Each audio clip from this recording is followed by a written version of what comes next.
Hello students, Bhagalpur ITI के YouTube channel में आप सभी का स्वागत है। जैसा कि आप लोग अभी थंबनेल में देखे होंगे कि इसमें जो है रेलवे की तरफ से अप्रेंटिस का अभी क्या हुआ है कि बहाली निकला हुआ है, जिसमें कि क्या क्या प्रोसेस है उसका, क्या डॉक्यूमेंट वगैरह, कौन एलिजिबल हैं, सारा चीज़ आपको इस वीडियो में पता चलेगा। तो आप लोग से रिक्वेस्ट है कि इस वीडियो को पूरा देखें और अपने दोस्तों को भी शेयर करें। अच्छा लगेगा तो लाइक भी करेंगे। ओके, तो चलिए स्टार्ट करते हैं। तो सबसे पहले तो ये अप्रेंटिस जो होता है वो कैसे होता है, तो वो आईटीआई जो स्टूडेंट पास कर लेते हैं उन्हीं के लिए ये अप्रेंटिस होता है।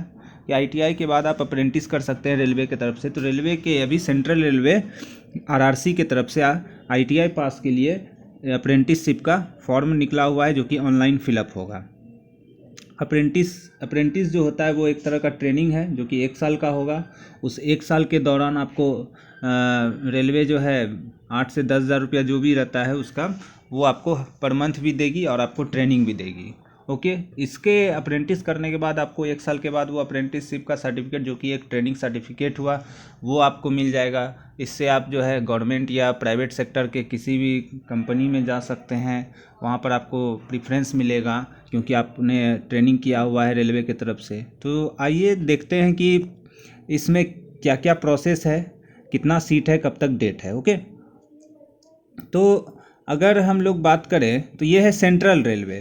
तो सेंट्रल रेलवे मतलब ये मुंबई का बात कर रहे हैं, ठीक है। तो देखिए यहाँ पे ये जो ऑनलाइन ओपनिंग एप्लीकेशन दिख रहा है यहाँ पे 17/1/2022 से ऑनलाइन स्टार्ट हो गया है और ये 16/2/2022 16 फरवरी 2022 तक चलेगा।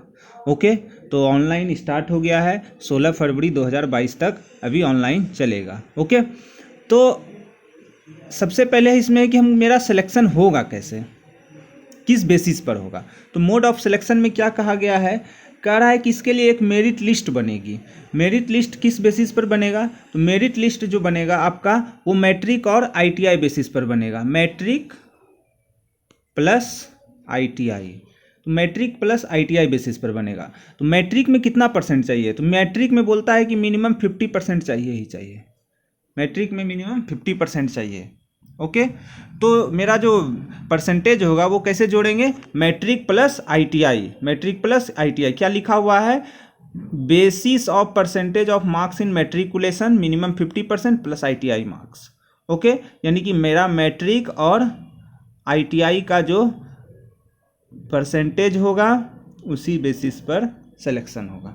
मान लिए मेरा मैट्रिक में 60% है और आईटीआई में कितना है, आईटीआई में 80% है, तो दोनों को जोड़ लिया गया तो हो गया 140। उसको 2 से डिवाइड अगर कर दीजिए तो मेरा बन गया 70%। मेरा यानी कि कितना परसेंट है, 70%। अगर वो 70% पे 68% पे 65-70 से कम पे लेता है तो मेरा सिलेक्शन होगा। इसलिए दोनों को जोड़ करके मेरा जो है वो परसेंटेज निकालेगा। ओके, तो यही मेरा क्राइटेरिया रहता है अप्रेंटिस में। इस तरह से वो लिस्ट निकालेगा मैट्रिक और आईटीआई मिला के, लेकिन मैट्रिक में मिनिमम कितना होना चाहिए, 50% होना ही होना चाहिए। ओके, सबको समझ में आ गया होगा। दूसरी बात है कि जो आईटीआई रहेंगे वो किसी भी ट्रेड से रह सकते हैं, इलेक्ट्रीशियन हो, फिटर हो, मैकेनिक, डीजल हो, वेल्डर हो, कोई भी ट्रेड से, और वो एनसीबीटी एससीबीटी किसी से भी हो सकते हैं।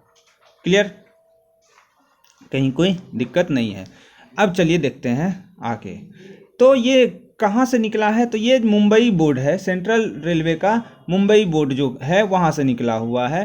तो उसके अंदर बहुत सारा रहता है, यूनिट रहता है, बहुत सारा यूनिट है। उस अलग अलग यूनिट से, वर्कशॉप से जो है बहाली रहती है उसमें। ओके, कुरला है, कैरेज एंड वैगन है, मातुंगा है, परेल वर्कशॉप है, अलग अलग वर्कशॉप है जहाँ से ये बहाली रहती है। तो टोटल ये मेरा मुंबई के अंदर आता है, जिसमें कि अलग अलग यूनिट है, इस यूनिट से बहाली आई हुई है। ओके, तो अलग अलग यूनिट है, अलग अलग यूनिट में अलग अलग सीट है। इलेक्ट्रिशियन के लिए, मैकेनिक, डीजल के लिए, फिटर के लिए, सबके लिए अलग अलग सीट है।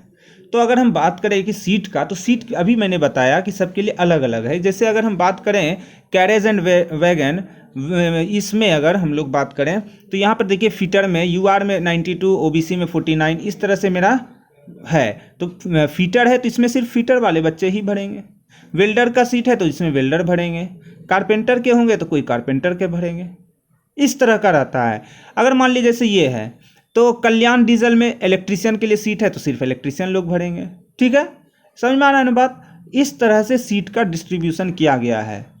कुरला में, तो कुरला में फिर इलेक्ट्रीशियन है और डीजल है, तो इसमें सिर्फ इलेक्ट्रीशियन डीजल भरेगा। है वो सेंट्रल रेलवे के अंतर्गत आप जैसे ही फॉर्म फिलअप कीजिएगा उसके अंदर आपका यूनिट निकलेगा, आप कौन से यूनिट में भरना चाह रहे हैं, कुरला में भरना चाह रहे हैं या नीचे देखिए कल्याण है, कल्याण में भरना चाह रहे हैं, जिसमें आपको लगे कि सीट अच्छा खासा है या जैसा भी आपको, ऐसा नहीं कि ज़्यादा सीट वाले में तो अधिक भरते हैं, आपको जिस यूनिट में भरना हो। यहाँ देखिए कल्याण में है, कुरला में है, इसके ऊपर था कल्याण डीजल, अलग अलग यूनिट है, उस यूनिट में आप भर सकते हैं। जैसे कि आपको इसमें दिख रहा है कि इसमें इलेक्ट्रीशियन के लिए भी, फिटर के लिए भी सीट है, इलेक्ट्रीशियन के लिए भी सीट है ना।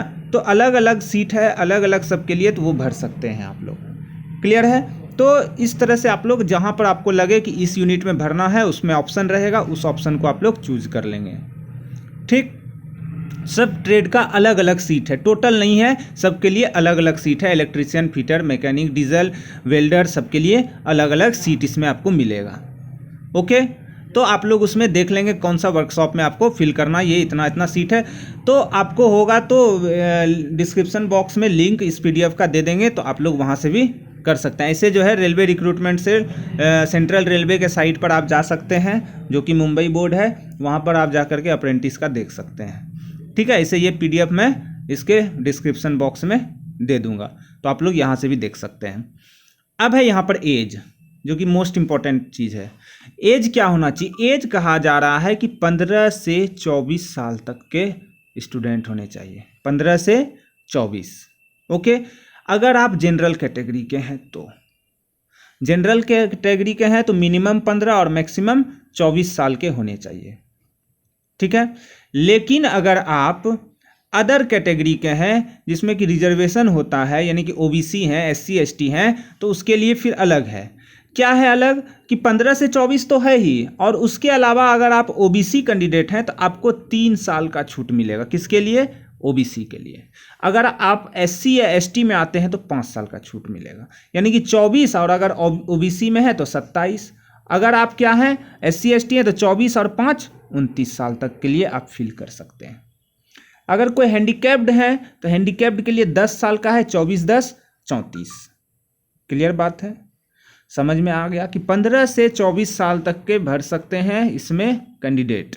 लेकिन अगर आप जनरल हैं तो 15 से 24 साल तक, OBC हैं तो 3 साल जोड़ दीजिए 27 हो गया, अगर आप SC ST हैं तो 5 साल जोड़ दीजिए 29 हो गया। ओके, इस तरह से आपका क्या होगा कि एज डिस्ट्रीब्यूट किया हुआ है।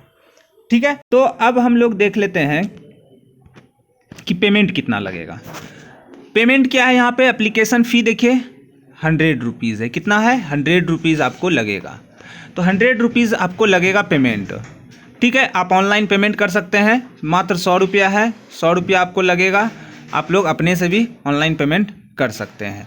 लेकिन उसके साथ एक कंडीशन और भी है कि अगर आप SC ST या हैंडीकैप्ड या आप गर्ल्स कैंडिडेट हैं, है ना, SC ST PWD women candidates को क्या है, no fee is required to be paid by इस कैंडिडेट को। मतलब आप SC ST PWD या गर्ल्स कैंडिडेट हैं तो आपको फ़ी नहीं लगेगा, कोई फ़ी आपको नहीं देना है। यानी कि सिर्फ जनरल और OBC को 100 रुपया लगेगा, SC ST हैंडीकैप्ड या कोई गर्ल्स कैंडिडेट को, लड़की को पेमेंट नहीं लगेगा। ओके, क्लियर है, यहाँ तक समझ में आ गया है।